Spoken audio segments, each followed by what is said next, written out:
চন্দনবাড়ি ইউনিয়নবাসী আপনারা সবাই জানেন 19 সালে চন্দনবাড়ি ইউনিয়ন পরিষদ নির্বাচন হয়েছিলেন।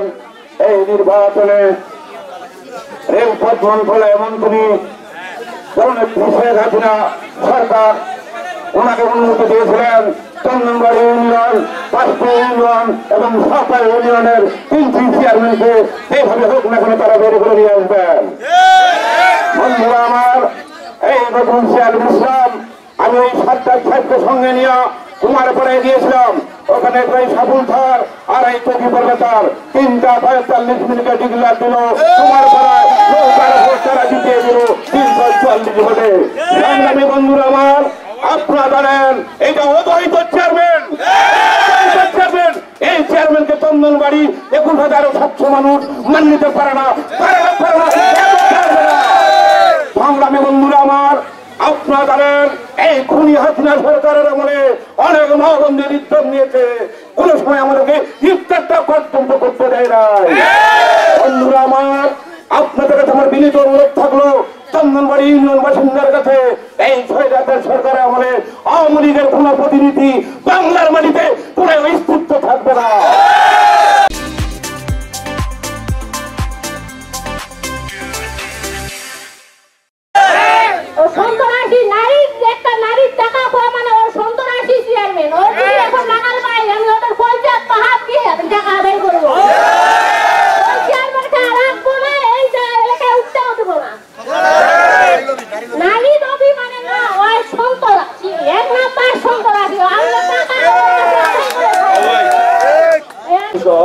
আজকের এই মানববন্ধন এখানেই সমাপ্তি ঘোষণা করা হলো।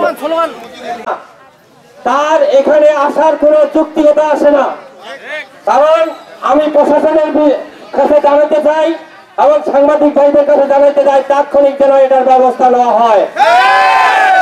উনি যদি স্বইচ্ছায় পদত্যাগ না দেয় তাহলে আমরা এই আন্দোলন চালিয়ে যাব। আজকে থেকে আমরা ঘোষণা করলাম, দাবি আমাদের একটাই, চেয়ারম্যানের পদত্যাগ চাই।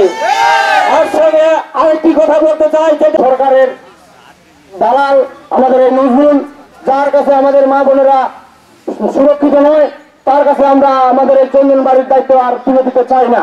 আমরা চাই এই ভোটচোর, এই আওয়ামী লীগের দোসরদের ইতিমধ্যে অবিলম্বে তার পদত্যাগ দেওয়ার জন্য আমি উনাকে বলতেছি যে ছাত্র জনতাকে উনি আর না উস্কায় দেয়, ছাত্র জনতাকে মাথার ছাত্র জনতাকে যেন আর মাঠে নামতে না হয়, যেন উনি অতি তাড়াতাড়ি উনার জায়গা থেকে সরে যায়।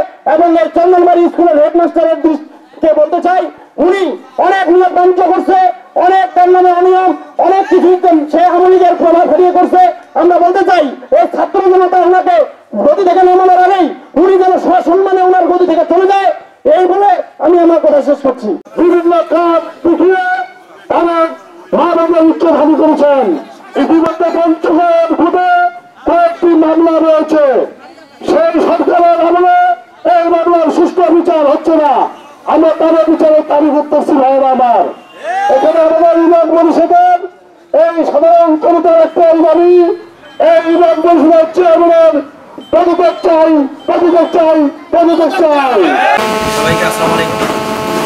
আজকে 7 নং চন্দনবাড়ি ইউনিয়ন পরিষদের চেয়ারম্যান মোহাম্মদ ইসলাম প্রধানের বিরুদ্ধে পদত্যাগের দাবিতে জনসাধারণ ইউনিয়ন পরিষদ চেয়ারম্যানের পদত্যাগের দাবিতে তারা আজকে উপস্থিত হয়েছে এবং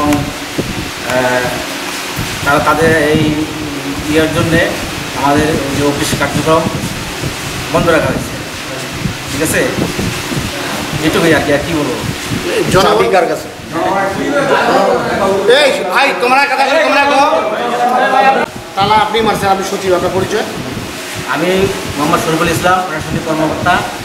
আমি আপামর জনতার আন্দোলন চেয়ারম্যান সাহেবের পদত্যাগের দাবিতে সবাই আমার অফিসে আসে এবং সবাই অফিস কার্যক্রম থেকে বিরত থাকার জন্য এবং আমার অফিস তালাবদ্ধ করার জন্য বলে আমি সেই অনুযায়ী উদ্যোগ কর্মকর্তার সঙ্গে কথা আমি কথা বলছি। অনুভূতি পরিস্থিতির প্রতি আপনি কাজ করেন। ঠিক আছে। আসসালামু আলাইকুম। চেয়ারম্যান সাহেব, আমি রায়হান বলছিলাম, ডিবিসি টেলিভিশনের সাংবাদিক, পঞ্চগড় থেকে। ভালো আছেন? ভালো আর কই ভাই রে। আজকে আপনার বিরুদ্ধে আজকে একটা মানববন্ধন এবং মানে প্রতিবাদ সমাবেশও হইলো আর কি আপনার ইউনিয়ন পরিষদ চত্বরে। হুম। ওরা আপনার পদত্যাগ এবং বিচারের দাবি করছে, বিভিন্ন অভিযোগ নিয়ে আসে আর কি। হুম।